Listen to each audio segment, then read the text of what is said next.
Just to finally run through the agenda, the welcome and introduction, that's what we're doing now.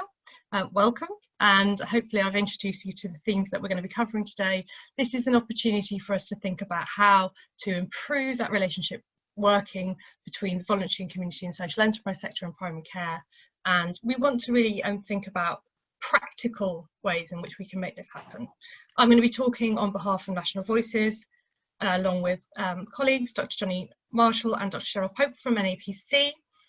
Then we will hear from Jamieson from Edberts House in Gateshead, and then Jaweeda Idoo from the Greater Manchester area, who's clinical champion for personalised care and community approaches.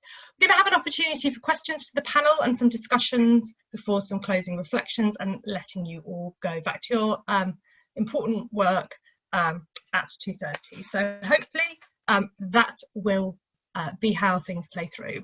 On the next slide, I'm just going to remind you, please post questions as we go in the chat. So don't wait until I answer questions, because at that point there will be a flurry. So as questions occur, as points occur, please do put them in the chat, and then we will be able to pick those up when we get to the panel discussion. So without further ado, I'm going to introduce our first speaker, which now is me.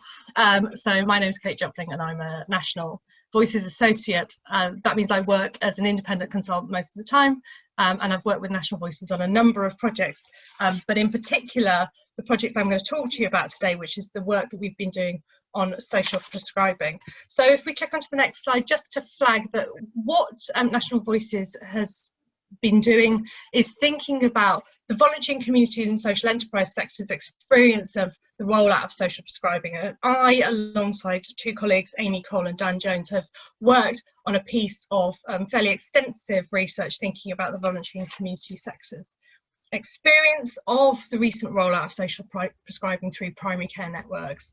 And what I'm going to be talking to you about today is some of those findings from that period of work. I should say that the work that we did was commissioned by the NHS England Personalised Care Group, and was really because they wanted to understand what was going on in different areas around this rollout process, this enormous commitment that had been made to really kind of change the pace and scale at which we were seeing social prescribing happen.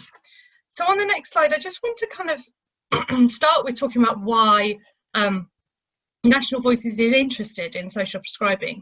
So National Voices is the coalition of charities work on health and care, and there's over 160 organisations who work with people who have long-term conditions and disabilities. And National Voices is the organisation that really championed the personalised care agenda, and we want to see people and communities at the heart of health and care, and that kind of breaking down those separations between the things about us that maybe have a medical explanation and the things that make up the rest of our lives. So I think social prescribing is something that brings the best out of our sectors, creating a bridge between the health system and the resource and capacity of communities to respond to the practical, emotional and social needs that we know underlie whether people are healthy and well in the community. I think there's a lot of conversation about social prescribing at the moment, but social prescribing is clearly not new. It is something that has been born of relationships built between the voluntary and community sector and health professionals in communities over many, many years. But what we have seen is this huge shift in the pace and scale of rollout, and that is what NHS England asked National Voices to really dig into and understand. So we started a project before COVID-19 hit, and we were listening to colleagues across the sector to understand what that experience had been like. And we've summarised all our learning in a report which I commend to you, called Rolling Out Social Prescribing, Understanding the Experience of the Voluntary, Community and Social Enterprise Sector, which I definitely will not do justice to in the next few minutes, but I will try to kind of bring out some key points, I think, for this group of people on this particular discussion. On the next slide, I just want to flag a couple of issues around why now, because I think clearly a huge change process was kicked off kind of prior to the pandemic, but it's very easy in kind of moments of crisis to sort of retrench to what we know. But I think, and we think, that now is even more the time for us to really accelerate our efforts and to get this relationship right. because I think this pandemic has laid bare the intimate link between our health and our practical, social and emotional well-being. But it's also laid bare the scale of inequality. I think social prescribing was always one of the ways in which we were going to combat health inequalities, by really understanding that link between wider determinants of health and kind of cracking into that. And never more do we need to address those issues. I think the other thing that's happened is that in this crisis, we've seen new partnerships being forged, but we're at that tipping point where we can either kind of go back to the old ways or really start to build on those. So our sense is that it's a real opportunity for us to kind of take the relationships that have been forged in the fire and really build on them and make that kind of a permanent shift. I think the other thing that we've seen is that where social prescribing was working well prior to the pandemic, it's been invaluable. You know, social prescribing link workers have been real anchor points. They've supported shielding lists. They've built that link between these mutual aid groups and wider community support and health professionals. And they've helped people as they've coped at home with long-term conditions when they didn't have other support from much of the wider health system. And our sense, I think, when National Voices was talking to NAPC about what the relevance of this sort of social prescribing discussion was in the context of where we are in the world now, I think the sense was we're going to need this support more, not just in this kind of immediate new phase we're entering, but longer term into the recovery, because it's going to be a long haul in which we're going to need to support more people in primary care and communities, because the rest of the system will have these huge backlogs. So I think the sense was that this was, you know, more urgent than ever.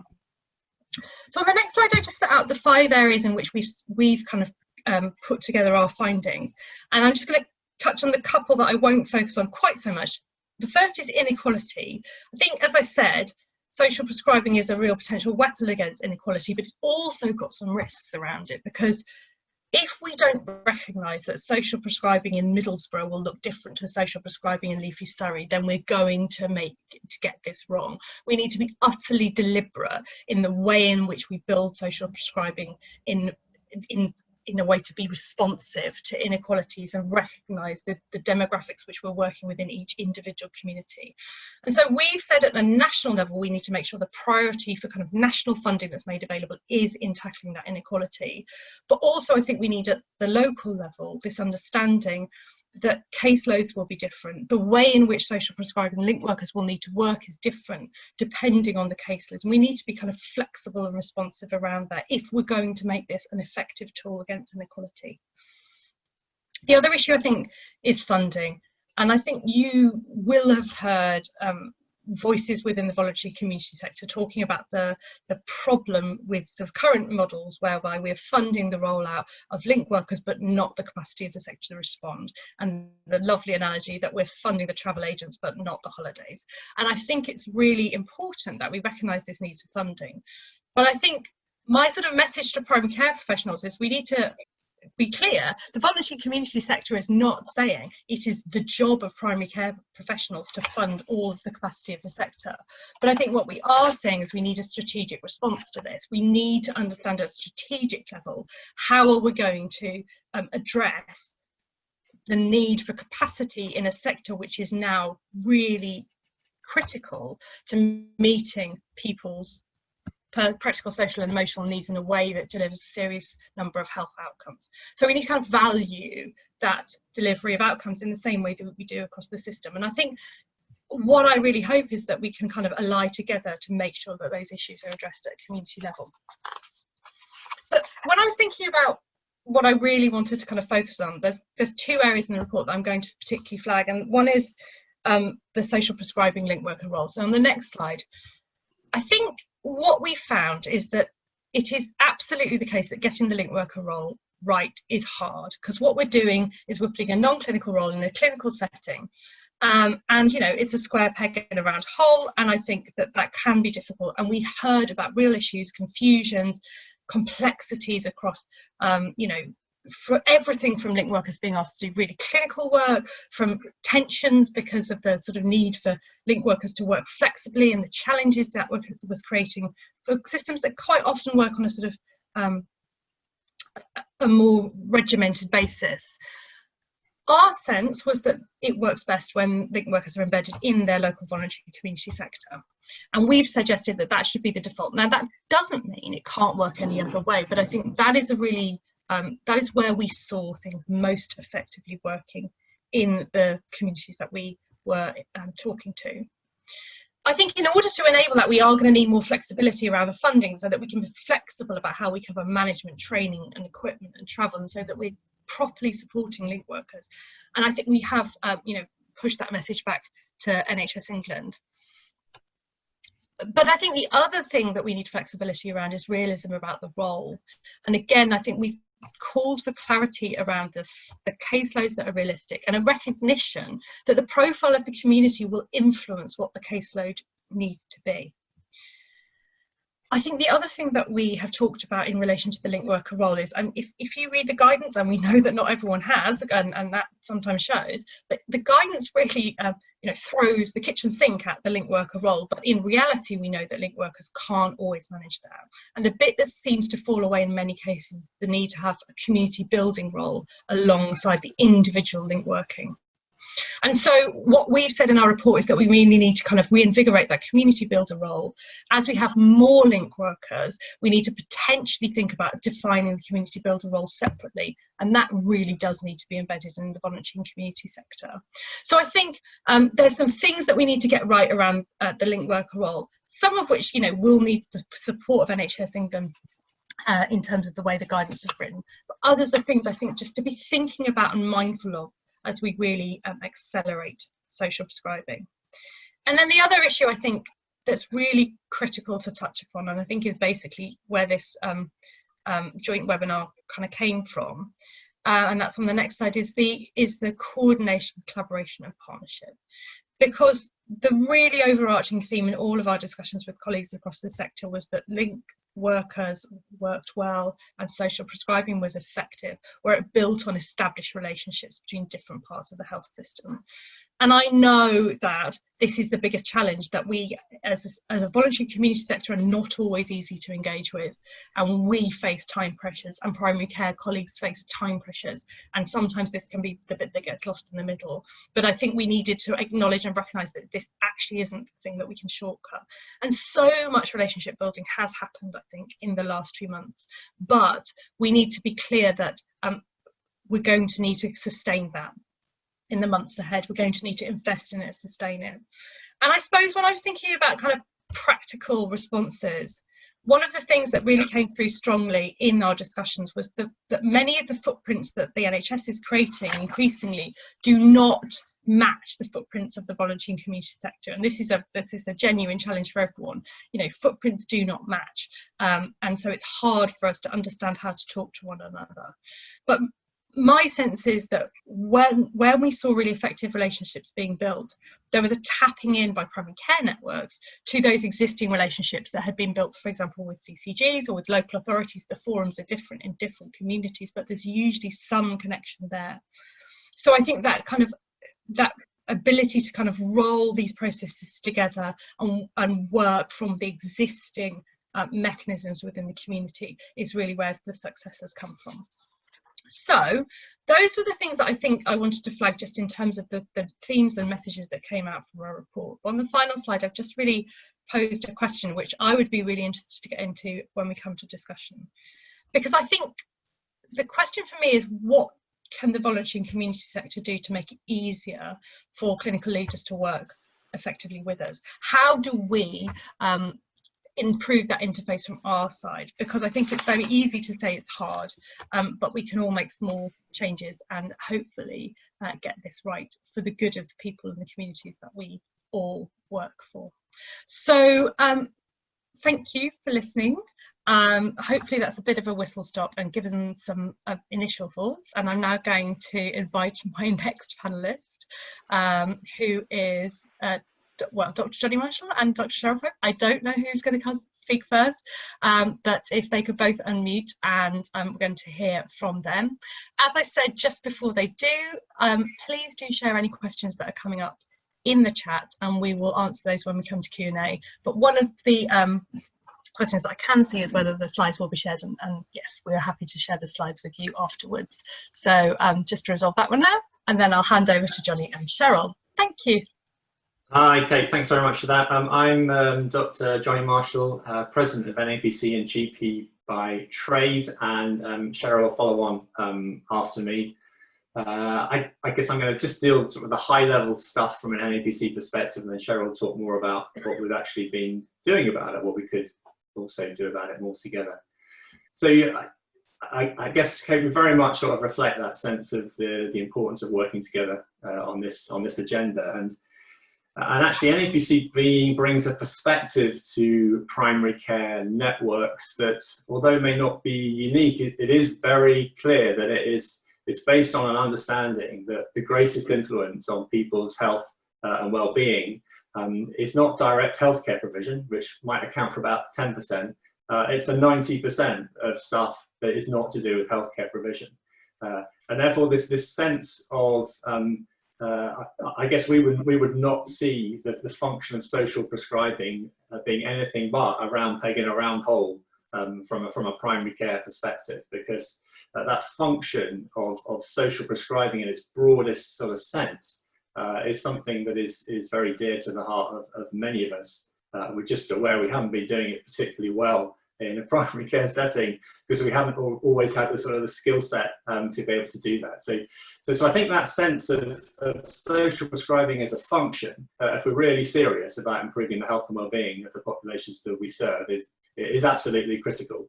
And we would very much want to see that being strengthened, very much seen as a completely integral part of that sort of primary care function, not something that stands alone, not something that people feel awkward about, but actually fits completely into a team that's working together, being influenced by it, and actually everyone is contributing to that agenda by bringing in that sort of expertise.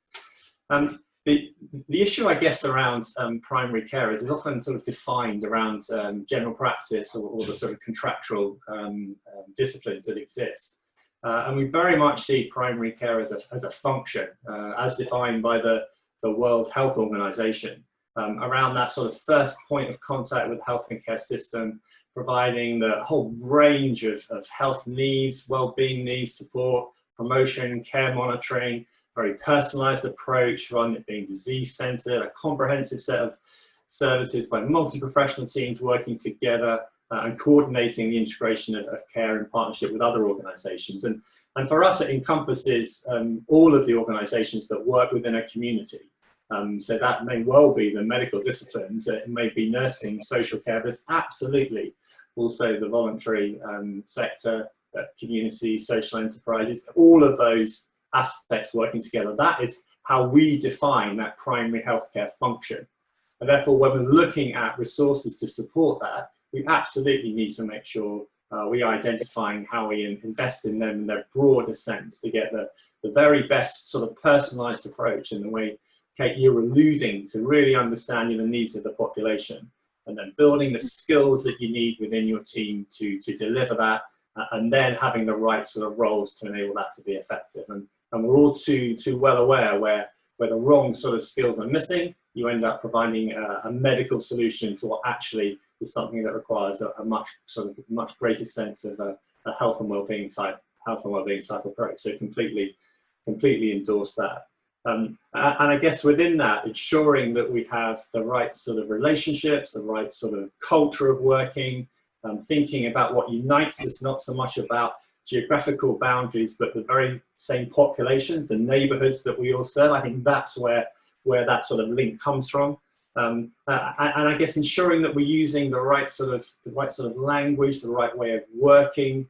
So even some of the language like caseloads is a little bit difficult within the primary care medical disciplines, because we just look after the whole population. We have no beginning or end to our caseload. But working together to identify particular groups with our communities, part of our population, that we need to change our approach to, and how we prioritize and use the resources at our disposal to support them, I think is key. But recognizing that some communities will need a much greater emphasis on that social prescribing role than others, just as you were alluding to, Kate. So a lot there that connects us, but some really key things I think we need to continue to work towards if we're really going to feel that this is a completely integrated part of us collectively as part of our primary care function. Sheryl, let me hand over to you to pick up on that and some of the stuff NAPC's been doing. Thanks, Jonny.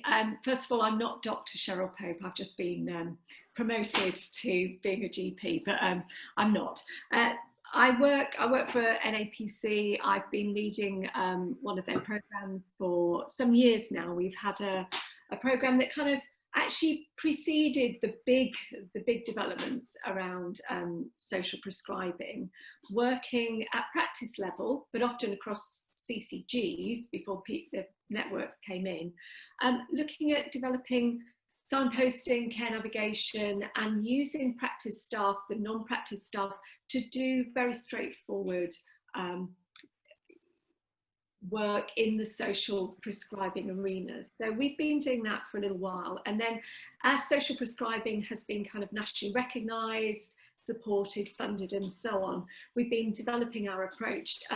But the broader work, as Jonny was alluding to, the broader work and our kind of values in NAPC are very much around integrated care, looking at populations of people. So it's that balance between an individualised approach, but understanding a whole population, prioritising and serving that population in the best way possible. And I think for me, there are kind of three themes in this. It's about networks, it's about integration, and it's about inclusion. And I think those are all, sometimes they're structural things, but actually I think they're mainly cultural things. And when I look at Kate's slides and the report, what it's talking about is health inequalities and the stuff that goes on outside of a GP practice. And I do wonder really though, if what the biggest driver around social prescribing was demand management. Most of the money that we know kind of gets allocated from the Department of Health and through NHS England is about trying to take work off overloaded practitioners such as Jonny, such as, you know, our hospital doctors and so on. And I just want to make sure that we don't lose sight of that, because we have a risk that people sitting around the table actually may have very different agendas and very different drivers. And where I've seen this stuff work incredibly well, in Jonny's patch and some of the other local ones around the area, was their absolute value and belief in inclusion. And what I mean by that is sitting around the table with the right people there at the outset. So not having that, oh God, we really must get a patient rep, tick the box, you know, bring the old usual suspect in that's been, you know, part of the patient participation group since, you know, 1901. But really absolutely having an equality of partnership. And I think that's what sets aside and sets apart the places that are doing this really well, because as Jonny said, it's not about geography, it's not about who do you work for, it's about, are you an integral and integrated and valued equal member of this team? And I think the risk is what we do and have done in the NHS, and I'm not as familiar with some of the other sectors other than working with them, but never been working, you know, for them, is that what we tend to do is the analogy I used earlier with Jonny was we build Frankenstein's monster. So we see a problem, a part that's missing, and we kind of bolt another bit on. What we're not we're very good at investing in roles. We're very good at investing in posts and saying what we need is a, fill in the blank. This time it's the social prescribing link worker. But what we're not very good at investing the time, money or people in is the relationships. We talked, Kate, one of the big findings, one of your key points was around where it works well is where they're building on existing strong relationships. And that's great where there are strong relationships. I've worked in inner city Coventry where, you know, you're building on very sort of dodgy ground. And actually we need to be supporting, whether it's the social prescribing link workers or other members of that broader primary care team, to really invest time in building, you know, you talked about community builders. The NHS often doesn't see that as their job, so they don't put money behind it. But to make this work, we have to kind of really take that on board. So I think there's a big cultural thing, and I think we have to think about how do we support general practice, other community services, primary care networks, as well as our voluntary and community sectors and our social prescribing link workers, to form that integrated team, so that this is not seen as some sort of peripatetic visiting service, but it really gets embedded in the heart of that first point of contact delivery. So that would be my kind of take on it, that we have got to keep an eye on that and not just think about having more and more link workers. Yeah, that's great, but it's only great if they're really part of that integrated team and really are bridging the divide between our general practices and our community services that are provided by the NHS, while we don't have joint budgets, through to our community and voluntary sector. And also, I'm going to finish in just a sec, and also there are a number of those services that sit halfway house, that they might be funded by the NHS, they're kind of half in that camp, but also actually provide within that wider determinants of health space. So I'm thinking things like Alzheimer's Society that might run memory clinics and support groups. It's absolute sort of core NHS business, but it's not delivered by NHS services. So I think it's about looking really broadly, as well as just at this specific role of a social prescribing link worker. And I'd really be interested to hear what the link workers have to sort of say about some of that when we get more into the discussion. So thank you. Thanks so much. That's really helpful kind of challenge. I think, you know, I think it is interesting because those initial examples of social prescribing services that people kind of really latch onto were built on a real culture, you know, a decision about what culture was going to be built, that then became a model. And unfortunately, when you package something up, I talk a lot about kind of going into the NHS sausage machine, and at the end you sort of get this squashy mess. And I think, you know, this is the real risk, that we go with speed and a process and we lose some of that cultural shift that we've really achieved. But hopefully, to kind of bring us into a more optimistic place, although I'm sure with some caveats, because there always are, I'm going to ask Jackie Jamieson from Edberts House to come and talk about their experience working in what is one of the really established community linking programs. So Jackie, if you want to unmute and come and talk to us. Excellent, thank you very much. Can you hear us okay? Yeah, good.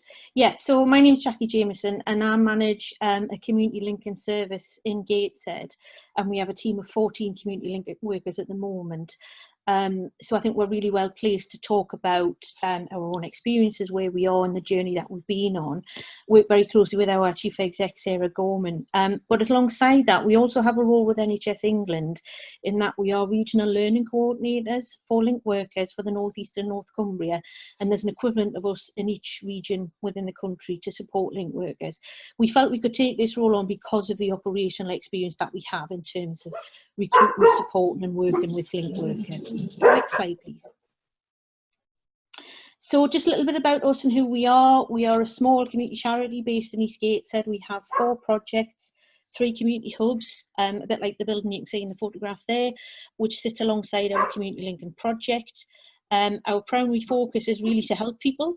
You know, we were doing this before social prescribing was a thing, so I absolutely echo a lot of the comments that have already been said in terms of, you know, recognition that this isn't necessarily new, but it's a really strong movement now, which is really positive from us, from our point of view. There's a link on the slide there as well, which I know is being shared, but there's a film on there that we've used quite widely, and there's comments and input from GPs, patients, practice managers about our model and the impact that has. Next slide, please. So what do? We now cover all of the GP practices in Gateshead. Just a bit of background in terms of our model. We don't have any criteria and there's no time limit in terms of how long we support a patient, because our view is that they're a patient with a practice for as long as they need to be, and we would work with them in the same way a GP or nurse would, so we don't necessarily limit number of appointments or the time that we spend, because the key strength really is that relationship and that trust that we build with patients to effectively support them. Our model is that we are employed by Edberts but then seconded into the surgery, so we could become a key part of the practice team, and again that's a real strength in terms of becoming an integral part and working alongside health professionals, right from receptionists right the way through to clinical directors. I think that's a really important point in terms of how we get embedded within a health environment. Next slide please. So I think we just wanted to touch on some of the experiences that we've had in terms of working with PCNs. In Gateshead we have 5 PCNs. We employ link workers prior to PCNs being in existence, and we also now employ for 4 of the PCNs and also work alongside the other one supporting the link workers directly as well. I think really the strength that we had and the opportunities was that we had really good connections with existing surgeries because we had that model. It was primarily an East Gateshead initially, but we had evidence, we had a model that we could implement, and everybody was, you know, they'd recognised it, they'd heard about it. So we kind of had our foot in the door already, so to speak. And we had good links within the CCG and the wider GP Federation locally as well. As I say, it builds on the existing model that we had in a smaller part of Gateshead, so it's quite easy to upscale and roll that model out. We had very early discussions back in the summer last year, which seems like a lifetime ago, very early discussions with PCN leads and clinical directors about our approach, and they were really on board with that and welcomed the opportunity to work in partnership. But I think the strong recognition was there initially that there was a need and a value placed on link workers because of the volume of patients that were presenting with non-clinical issues, that, you know, it wasn't the best place for them to be, and it was about taking a more holistic approach to supporting patients. I think we see it, and still do, it's a real opportunity to address local health inequalities, which obviously Kate's already touched on a lot and previous speakers. Moving forward, we're doing a lot more work around that effective population health management. But because we cover the whole of Gateshead now, we're emerging partnerships with really strong strategic development opportunities as a borough, and obviously our regional role helps to support that as well. Next slide, please. I'll be honest, it hasn't been an easy road, and I don't think it has been for anybody. I think we welcome social prescribing, but as other colleagues have said, there's still work to do. And if I'm honest, not everybody gets it yet. We're getting there, slowly but surely. But I think often there's a you know, the terminology is different in different places, models are different, but ultimately the principles are the same. So there's a bit of work to be done around communication and getting everybody on board, but that is happening. I think, again, is one of the challenges. Effectively, we're trying to embed a very community-focused service with patients into quite a robust health environment. But nonetheless, there is a willingness to make that happen, which is really positive. I think often we have to do a lot of legwork behind the scenes to provide that clarity on the role of link workers and identifying which patients benefit most. I think often we can get overwhelmed as link workers with the caseload and the complexity of some of the referrals, because we find, you know, we're working in very deprived communities, it's very rarely one issue that a patient is presenting with. So it's understanding the complexities and the long-term nature of some of the support that we can offer.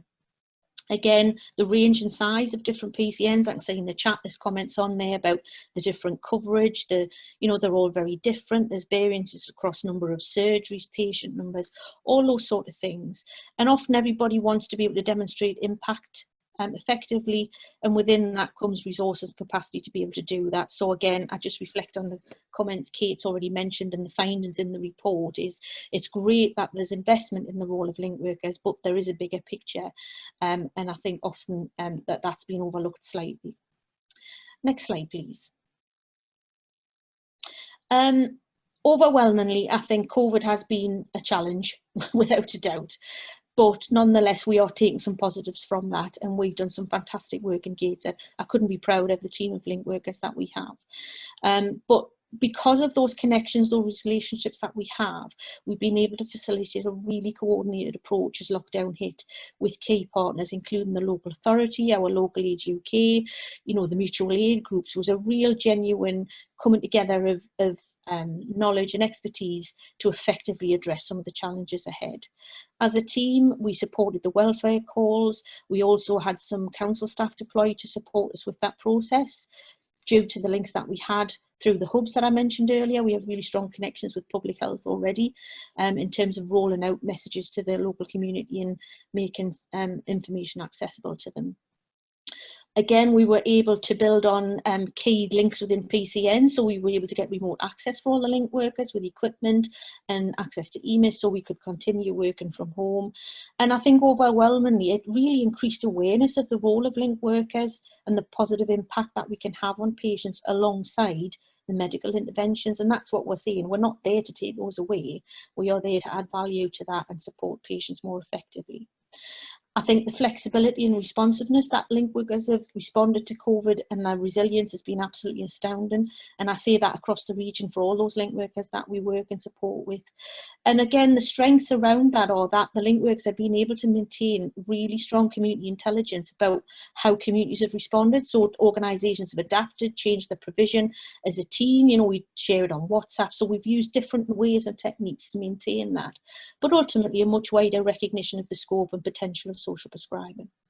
Next slide, please. How do we maintain and develop those effective relationships with the voluntary community sector from our point of view?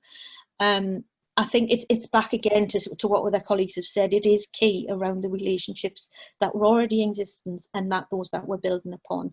And that's at a strategic level and at a very operational level. And I think, you know, the previous speakers were talking very much about how we embed that more effectively. Also understanding the patch, again, link workers are really knowledgeable in that and have a real strength to bring to a surgery environment. They can build on that local intelligence. We maintain the focus, you know, regular updates and communication across the team. And I think it's really important as well to share the positives and celebrate those achievements, which are often forgotten about. We play to our strengths, that's from a community point of view and a health point of view. But ultimately, we're staying positive because for all it's tough, it's working. We're seeing the difference now and the impact. Next slide, please. Just to add there, obviously, in terms of the additional link workers coming along, some of the considerations that we're thinking about currently is the well-being of link workers and obviously announcements yesterday.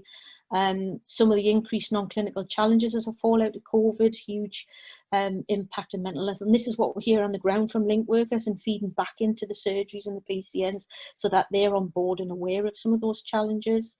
Again, resource and capacity, the additional roles that are coming on board. And just really maintaining that dialogue and continuing those really strong partnerships, I think is key to moving forward. Next slide. Yeah, I think that's me done. That's just some links there to our organisation, emails and various things. But I think just in terms of learning from our first phase of implementing social prescribing more widely, is ultimately this is a great opportunity to transform inequalities in our communities, is our view. There are new and exciting partnerships coming where we're playing to each other's strengths rather than working in silos. There's a recognition of the importance of coordinating those experiences.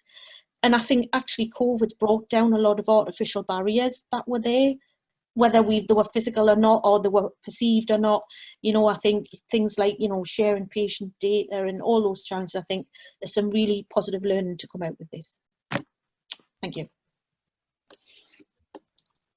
Thank you, Jackie. That's really, really helpful. Yeah, I think that lots of those sort of themes really resonate with when I speak to other organisations that have kind of that hinterland. So in social prescribing, that kind of deep rootedness in the community, but the work that's been going on to kind of really bring that together, and the potential that then shows. I'm now going to hand over to Dr. Jaweeda Idoo from Greater Manchester, who's going to talk about their experiences and her experiences championing these approaches in her community. So Jaweeda, over to you. Thank you, Kate. So I'm Jaweeda Idoo. I'm a GP from Stockport in Greater Manchester, and I'm also the Greater Manchester Clinical Champion for the Health and Social Care Partnership. Another role I have, interestingly, is I'm the Chair of Stockport GP Federation, and we employ 14 link workers. So that just describes my role, but I'm going to move straight on to a little bit about the background of how I got involved in my role. It started really with recognising the sort of things Jonny mentioned, that 90% of health isn't related to medicine. 90% of contacts, medical contacts, happen in primary care. And then of the people we see in primary care, at least 20% or 1 in 5 don't have a medical need. And so if you predate PCNs and social prescribing from the long-term plan, there was something called the GP Forward View. And what it recognises that GP practices were really, really struggling with workload. And Sheryl mentioned demand, didn't she? And the demand in primary care was exceptionally high and very, very difficult. We had a number of GPs leaving the profession, retiring early, and we were overwhelmed really with not being able to meet the needs of our patients. So one of the solutions that was offered was to think about social prescribing. Next slide, please. So social prescribing, you've already had Kate discuss some of the definitions around that. Comes from the King's Fund around accepting a health referral, and that health referral then can enable somebody to work with an individual who doesn't have that medical need but would benefit from being signposted to other services or services within the voluntary sector organisations. When you look at population health and you look at the PCNs and you bring together personalised care, which is all about enabling and empowering an individual to be able to manage themselves better, to be able to manage their conditions better, and to be access what they need to experience wellness rather than illness, then those components start to build one of the components of the long-term plan. Next slide, please.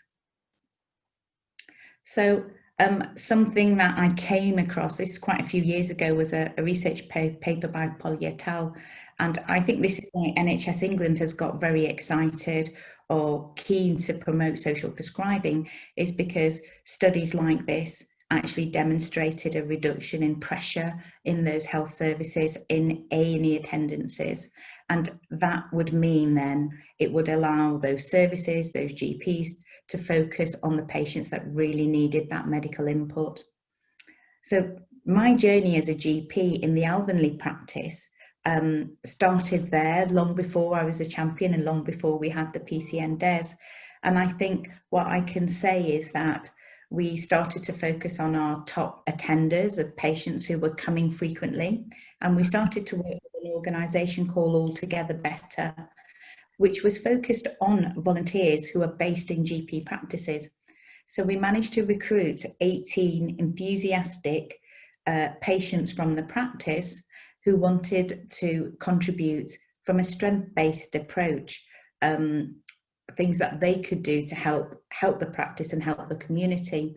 And the sort of things they identified as their own skill sets included singing or growing vegetables or getting involved in walking groups, and also making links that were already within the community because they live in that community, it's their home. So we feel very much that as a practice we're led from the front. They linked very quickly with their local cafe, which is actually a voluntary sector organisation, a social enterprise. And they ran, digital inclusion workshops, computer programmes, knit and natter groups. And our singing group would start to attend there once a month. And it really helped them because people would go and buy coffees, etc. And that helped them to actually be sustainable because it was generating income. We eventually ended up with an allotment as well that the practice and the champions were supported by our local authority with. And so we've created as an extension of the practice, or the practice is actually an extension of the community. Next slide, please. So there's a photograph of where our building's based and our practice team there. You'll notice my hair's dark, it's gone grey during COVID. Next slide, please. So one of the things our practice volunteers, our practice champions did was develop their own wellbeing prescription, which is essentially a community directory, but included also things that they could offer themselves. And because they know the community, they were the best people to populate it. And this is entirely their work. It's been led by them and their wonderful chairperson, Dave Charlton. And if you look at it, they're very proud of the fact that it looks like a GP prescription. That probably irks a lot of people who don't like the term prescribing or social prescribing. But in its truest sense, it's what's been led by volunteers, it's been led by patients, and I think it's a fantastic piece of paper that I can keep in my clinical room, that my nurse can keep in her clinical room, and that my receptionists are also aware of. So our receptionists became very embedded in this community way of working and signposting. And what we felt as a practice is that we were no longer a medically focused practice, but that we were much more a collaborative practice.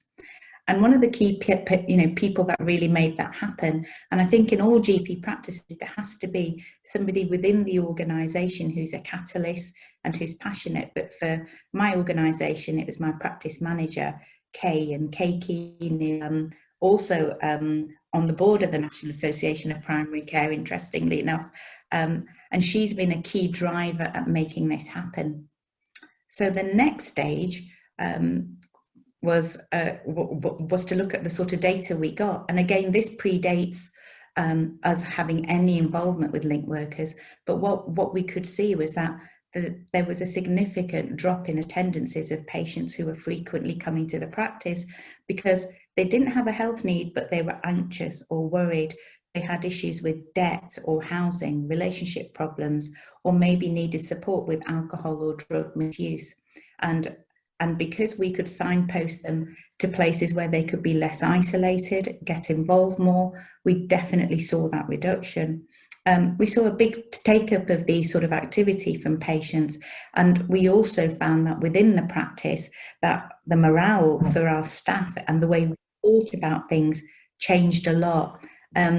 We recognised that our values and ethos was very, very different. We'd moved from being an illness-based practice to one that focused on wellness, and we started to build a relationship, a part of that community building with our local economy and local businesses. So I think some of the ingredients that have been really successful for us have been the fact that we've really recognised and embraced those relationships with our voluntary sector colleagues, recognising that we can have a different relationship and a different dialogue. And also from my GM role perspective, what's been fantastic is that we have had more than, I think, 13,000 link worker consultations since March. We've had more than 25,000 consultations across GM, and we can really influence and drive how those clinical directors and PCNs can view link workers and their community and voluntary sector, not as a resource to pull on, but actually equal partners, and how we support that partnership and their resilience, because they're such an important part of sustaining the wellness of our community. So I just wanted to finish with a video. It's 3 minutes long, but it really describes very beautifully from one of our patients, Patrick, the impact the practice and the link worker has had on his life. Thanks.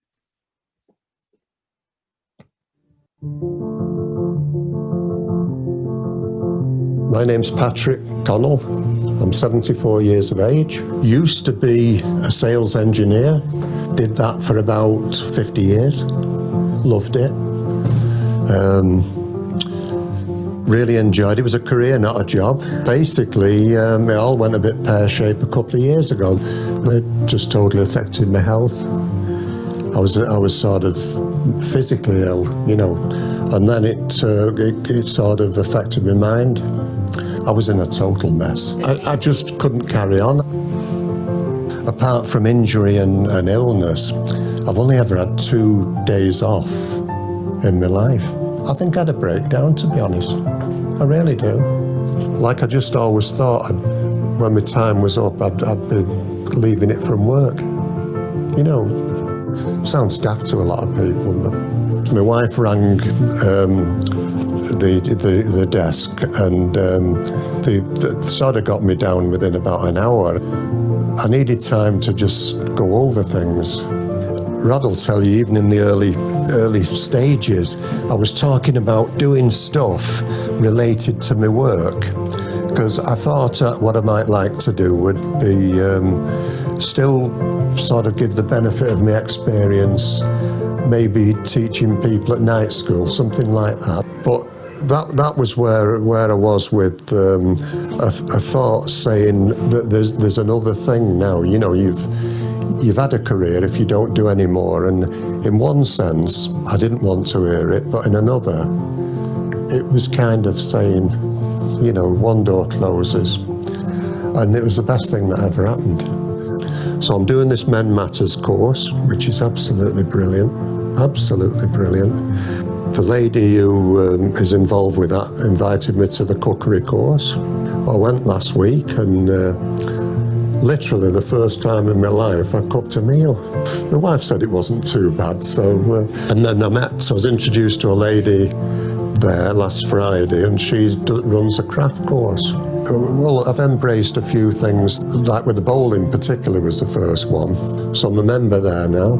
Well, they're more than occupying my mind, because what I did try and do, and Rod said this was important, try and, although you're not doing your career, do something that takes your day. So there's a network really. There's the allotment, and the practice seems to have a bit of a portfolio of activities and projects that are coming into being. So I feel positive, and I feel in a better place. I'm re-sorting my life out.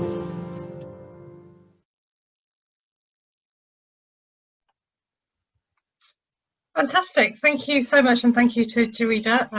I feel like we should say thank you to Patrick too. We're now going to move into some questions, and thanks for bearing with us.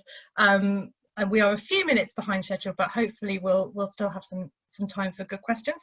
So what I'm going to do now is let chaos reign. I'm going to ask the panel to unmute themselves, and I have been watching the chat and have also been sort of reflecting a little bit through the discussions on some of the things that I think it's worth us sort of kicking around a bit. But just to start with one of the questions that's come through in the chat, and I'd be interested in sort of different perspectives from around the panel, but I'm going to let you wave at me if you want to pop in. Jackie, I still can't see you and Sheryl, but do reveal yourselves. So I can see if you want to come in. One of the questions that's come through is, given that this is about people and not place, I think we could discuss that, but that's the question. Where do you feel that social prescribing should be based? I think this has already prompted some interesting discussion in the chat around, you know, is it vital that we're in GP surgeries, or are there other places in the community that social prescribing can happen? Anybody want to share any thoughts on that? Yeah, I wouldn't mind. Go ahead. Answering something. I mean, our own model in Gateshead, whilst our link workers have a base within the surgery, they're not in there very often, because a lot of our visits are, under normal circumstances, obviously not currently, were through home visits, and we would encourage community-based appointments as well, because what we're not dealing with clinical things, and I think often people aren't as open and honest in a clinical environment perhaps, and I think often you get to see and learn much more about that person in a different environment. They're much more open, their body language is very different, and I think it's part of that relationship building with a link worker, that taking it away from that environment is important. Having said that, I think it's also equally important that link worker has a presence in the surgery. I think I mentioned in my presentation that it's important that the practice staff know who you are, what you do, what kind of referrals you deal with, but also become a part of the practice team, because we're on an equal footing in the sense that we're supporting somebody's medical support by addressing some of the social or economic issues that are impacting on their health. So I think it's not an exact science, but I think, and it's often led by the patient rather than the model that we have. Jonny, were you about to say something? Yeah, no, I just agree with everything that Jackie just said. We often get a bit caught up in these artificial divides, and I think Jackie covered everything. I think perhaps the bit about people and place, I think it's an artificial divide, and if people choose to live in a place, it creates a place, it's for the people. So I think this is a community, neighbourhood-based approach, and And as Jackie described, the important thing is that diffusion across all of us. So you can build the relationships between the team members, but fundamentally, therefore, making sure you're providing the right support in the right place to all of the individuals in that community. And I think that the rub-off that occurs inadvertently in me being skilled up in my approach to this, because I'm meeting and I'm knowing and bumping into the Jackies of this world, it just leads to a much greater sense of skills being spread across a whole team. It just makes the team work much, much better. The one thing they mustn't be is geographically isolated and never have that chance to talk to each other. It's really interesting, but obviously some of this has become more challenging recently, and I think there's sort of linked to another point that has been raised, which is there's a sort of practical issue, Jaweeda, that has been raised in the chat, but I think it raises some slightly broader questions about, in the remote environment that we're now working in, how is the wellbeing prescriptions working for you now so much is more remote? I mean, interested in that and the sort of broader issues it raises. Well, I think I was amazed about the way we could almost within 3 days transform to remote working in general practice, whether it was our prescriptions or moving to video calls. It was quite astounding, really, probably 5 years of transformation in 3 days. But what would happen is that, firstly, we were given a list of shielded patients, for example, and the practice had to work through them and identify this group of people that really had to be protected. We had mutual aid groups that were quickly set up with volunteers for food deliveries, etc., working with, say, our local supermarket.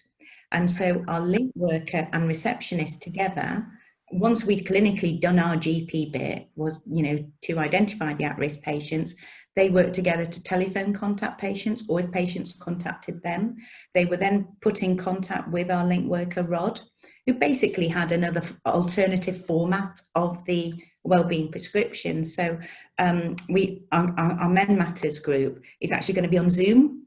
The singing group moved to Zoom, live Zoom, and they still sang my favourite song, Delilah, by Tom Jones. So occasionally I'd join them. You can adapt very, very quickly. And with regards to where a link worker should sit, I mean, we don't call our link worker a link worker. He's called a care and wellbeing navigator, because he does a lot more than just linking and bridging. He coaches, he supports. And he actually supported a number of my staff, my primary care staff, who were anxious and worried through COVID. He's absolutely part of my practice team, and we are absolutely part of that community.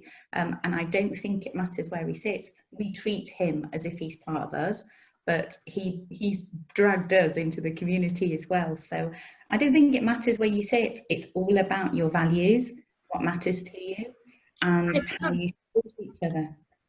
Yeah, sorry. This sense of sort of, it's all very well kind of defining a model with building blocks, but actually it's about the cultures that underlie those and whether we are, whether we're prepared to integrate. I think it's interesting because obviously, this is what happens in these discussions. We talk amongst the people who kind of get this, but I think some of these kind of the flexibilities to say, yes, we recognise that this person, it might work really well to have this discussion in the surgery, but for this person it needs to be in the library or it needs to be in the garden. That is a real flex that I think parts of the system are struggling with. That's what we heard when we went around the country talking to people.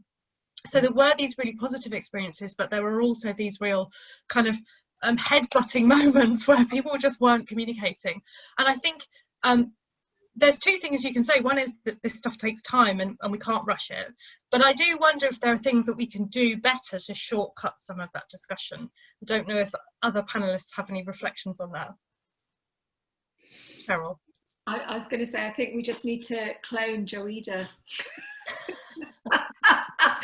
I think if we had one of you at the helm of every PCN, and there are many people like that as well, it is just about that openness and just kind of seeing the opportunity here, because it's all doable. If you've got the right values and the right attitudes, it's completely doable.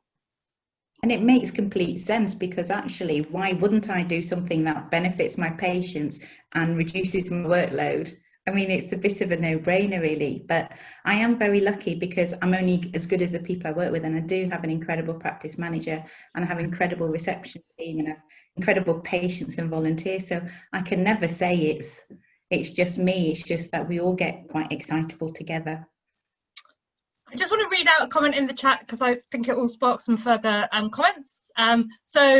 David says, we need to demedicalise health. Medical interventions is sometimes the best approach, but only a small part. I believe in a system which would be community triage led by a team who understand the issues, who have developed referral networks with a range of opportunities prescribed by the non-medical team and drop the label patient. What do people have thoughts on the word patient? And also somebody else raised the question of the prescription. Jonny, I think it was you saying that that's a bit of a struggle for you. So I'm interested in sort of how important is language in demedicalising, and what else can we do to kind of enable that more holistic approach? I totally get that point. I totally get that point. But at the end of the day, it's what you're comfortable with, and I do say patients because they are my patients, but I shouldn't really, because they're actually my partners. They're actually my partners, aren't they? And maybe I need to call them my practice partners. And I think that's a really good point made, and something I might need to reflect on, because we do tend to medicalise. We can't help it, can we? But I'm definitely not the boss of that place. Yeah, I sometimes language is a great connector, and when you're on a journey, this is not the end of this issue, is it? So if the language helps people think about it, it helps it make people remember that this is 90% of people's health and well-being. We cannot ignore this. We are all adopting a medical approach and treating people with antidepressants who are lonely, or steroid inhalers, people with asthma who just need a better place to live. Yeah, it's all. We need to understand that, and I think if the language helps people to understand that, there's nothing wrong with that.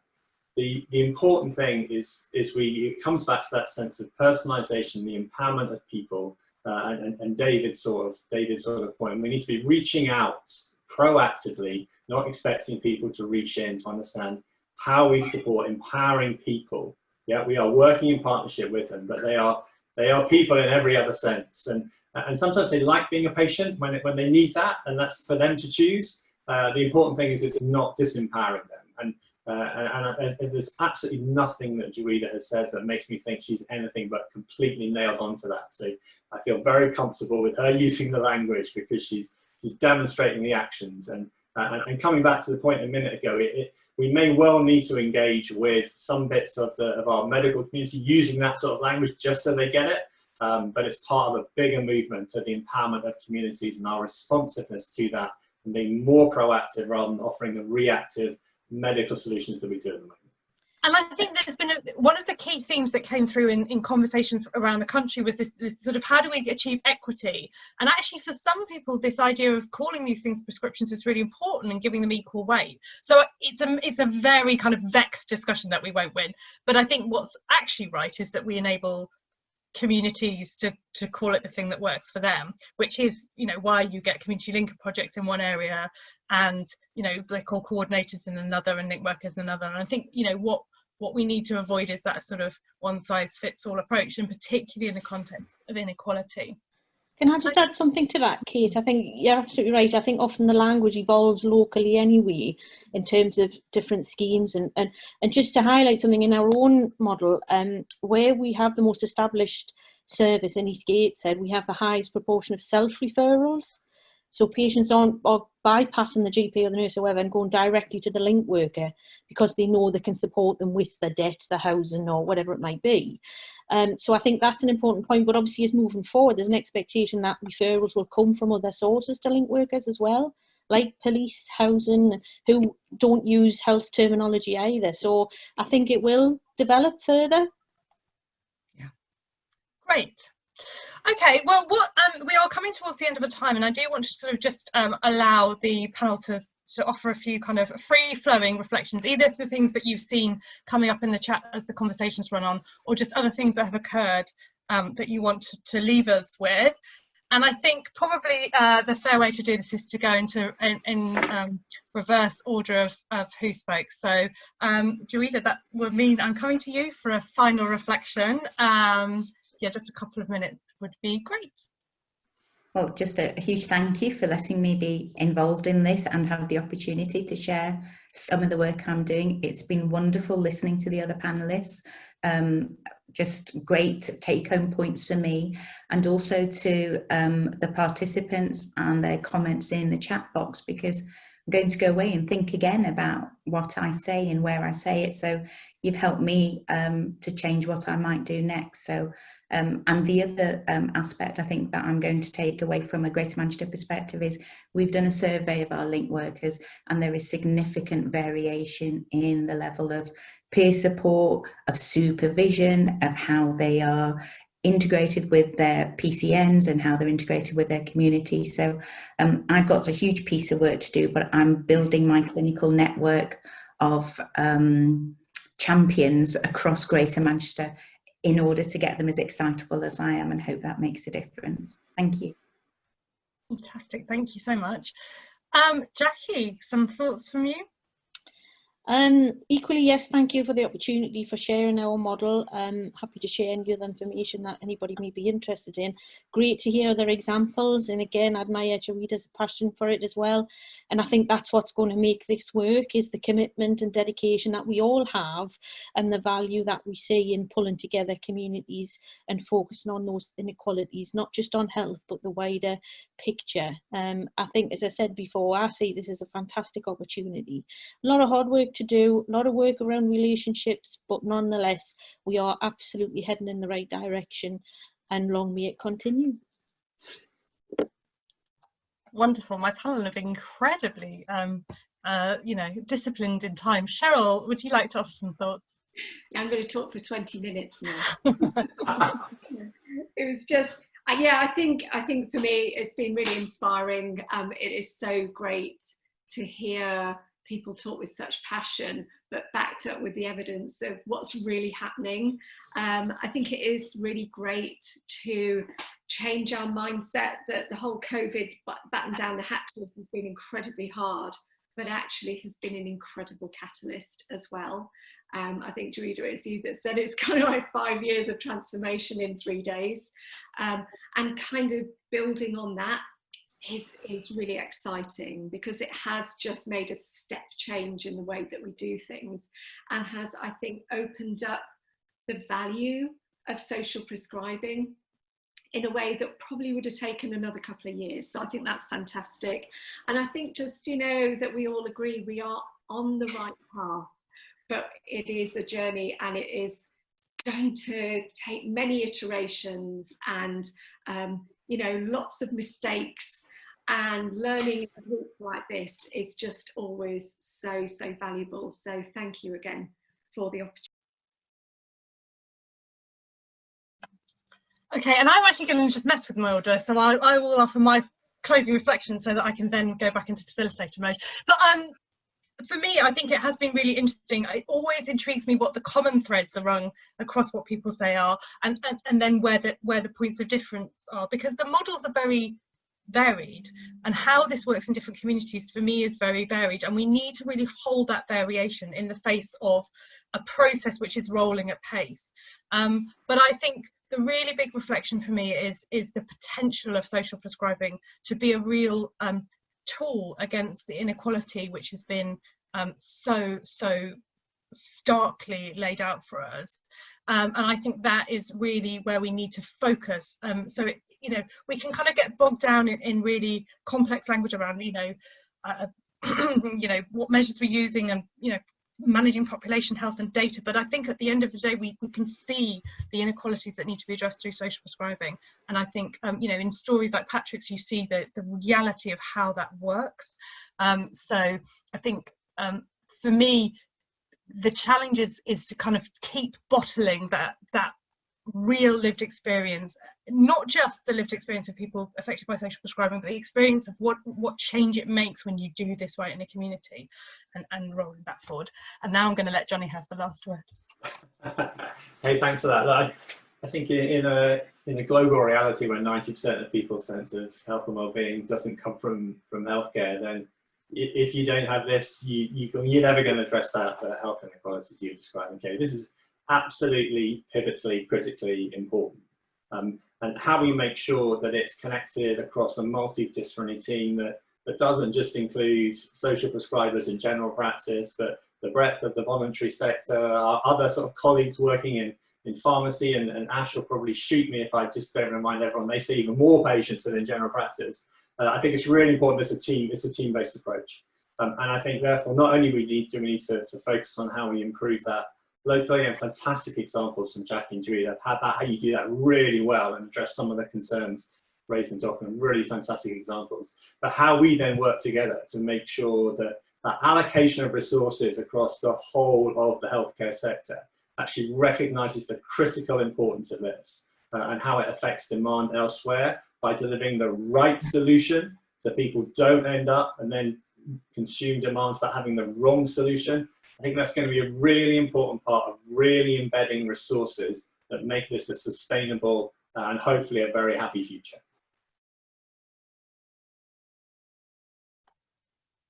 Brilliant. Thank you very much. Well, we're going to be able to close the discussion a little early and let you get back to your day jobs. On our final slide, I've just included a link, which obviously you can't click on now, but you will be able to when we share the slides with you, to the report that I was discussing earlier. And there's also the contact information for the organisations that have organised today.